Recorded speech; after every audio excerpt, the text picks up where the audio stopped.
Comencem la crítica constructiva punt per punt.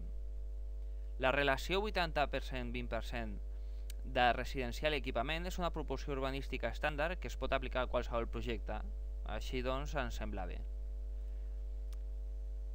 El discurs de l'alcaldessa en defensa de l'ARE ens sembla negatiu per la seva continuïtat. Del discurs es desprèn que la crisi és una pausa i que després tot hagi de seguir igual. Però això no és així. La situació ha canviat. Allò que podia dotar de sentit a l'ARE de la remunta ha desaparegut.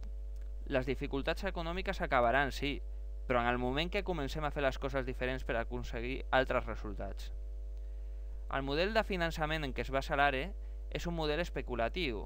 Resumint, s'especula amb habitatge per construir habitatge que lluiti contra l'especulació.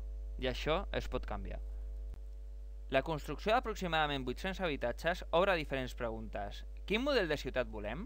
Amb 20.000 habitants per quilòmetre quadrat és la ciutat més densa de Catalunya i d'Espanya i entra al top mundial competint en mitjana amb Calcuta i Bombai. Es densifica encara més si mirem les densitats per barris, arribant a límits terrorífics en el cas de la Florida amb 77.000 habitants per quilòmetre quadrat. Estem fent una ciutat de sardines en llauna.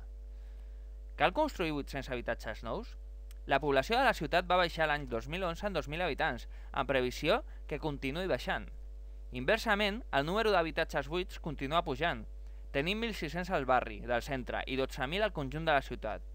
Podem trobar edificis sencers d'obra nova buits. Aquests habitatges poden arribar a transformar-se en habitatge protegit.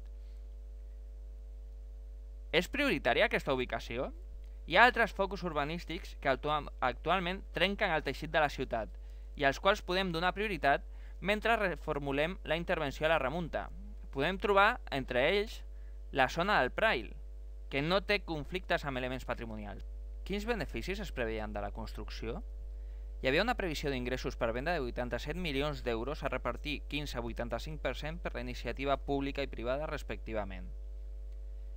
Aquesta expectativa irreal i perillosa, calculada amb una expectativa de preus de bombolla immobiliària, han caducat.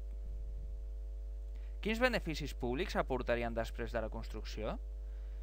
L'Ajuntament ingressaria impostos que gravarien les noves construccions, alguns fixos com l'IBI i d'altres variables en funció dels habitants de la zona i els seus costums.